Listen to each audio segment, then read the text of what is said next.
வணக்கம். என்னுடைய பெயர் ஐசக் டேனியல். குரோம்பேட்டை புதுவாழ்வு ஜெம்ஸ் பேராலயத்தின் போதகராக இருக்கிறேன். என்னுடைய ஆவிக்குரிய தகப்பனார் பேராயர் தயானந்தன் அவர்களுடைய பிறந்த நாளை முன்னிட்டு இந்த நாளிலே 3 உலக சாதனைகளை செய்திருக்கிறேன். விசேஷமாய் கோல்டன் ஷீட்ஸ்ல 200 கிலோ எடை கொண்ட விதத்தில் A3 வடிவமைப்பு A3 வடிவமைப்பில் 13 to 17 inches அந்த அளவில் இந்த நாளில் ஒரு தங்க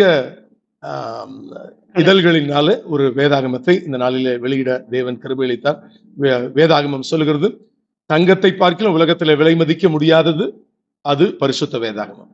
அதனாலதான் அந்த தங்க இதழ்கள்லயே அந்த கோல்டன் ஷீட்ஸ்ல இந்த நாளில முதலாவது ஒரு உலக சாதனையை செய்திருக்கிறேன். அதே போலவே அலுமினியம் பிளேட்ஸ்ல அலுமினியம் பிளேட்டிங்லயே முழு வேதாகமத்தையும் வெளியிட்டிருக்கிறோம். கிட்டத்தட்ட ஒரு 1.5 வருஷ காலமாய் அதற்காக நேரத்தை செலவு செய்து ஒவ்வொன்று கம்ப்ளீட் பிளேட்ஸ், அந்த ஒவ்வொரு பக்கத்தையும் வேதாகமத்தினுடைய ஒவ்வொரு பக்கத்தையும் அந்த வடிவமைப்பிலே கொண்டு வந்து அதை கிட்டத்தட்ட 16 வால்யூம்ஸாக அதை வெளியிட தேவன் கிருபை அளித்திருக்கிறார்.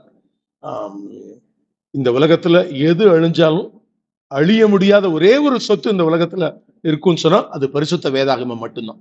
ஆகவே அதன் அடிப்படையில அந்த வேதாகமத்தையும் வெளியிட்டு இருக்கிறோம். அதே போலவே பலவர்ண பரிசுத்த வேதாகமம், அதாவது 5 நிறங்களில வேதாகமத்தை வெளியிட்டிருக்கிறோம்.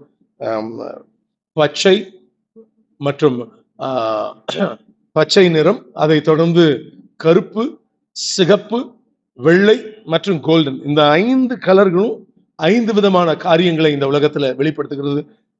அதாவது பச்சை அது செழிப்பான ஒரு உலகம். அந்த செழிப்பான உலகத்துல இந்த உலகத்துல பாவமாகிய இருள் வருகிறதுனால அத கருப்பு. இந்த உலகத்துல பாவம் செய்யாத மனுஷனே இல்லை. அதனால அதுக்கு இந்த பரிகாரம்ன்றது ஒண்ணு. அது இந்த உலகத்துல ஆடு ரத்தமோ கோழி ரத்தமோ நம்ம மனுஷ பாவத்தை நீக்க முடியாது. அதற்காக ஒரே ஒருத்தர் தான் இந்த உலகத்துல பலியாக வந்தார், இயேசு கிறிஸ்து.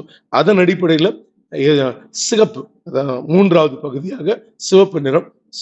அதை தொடர்ந்து 4வது அதுக்கு கிடைக்கிற ஒரு பிரதிபலன் என்ன? இயேசு கிறிஸ்துவின் ரத்தம் சகல பாவங்களை நீக்கி நம்மை சுத்திகரித்து அந்த வெண்மை, அது பரிசுத்தத்துக்கு அடையாளம். பரலோகம், மனுஷன் 100லும் 6லும் சாவு 100லும் சாவு போய் சேர்ந்தா அந்த பரலோகத்துக்கு அடிப்படையாக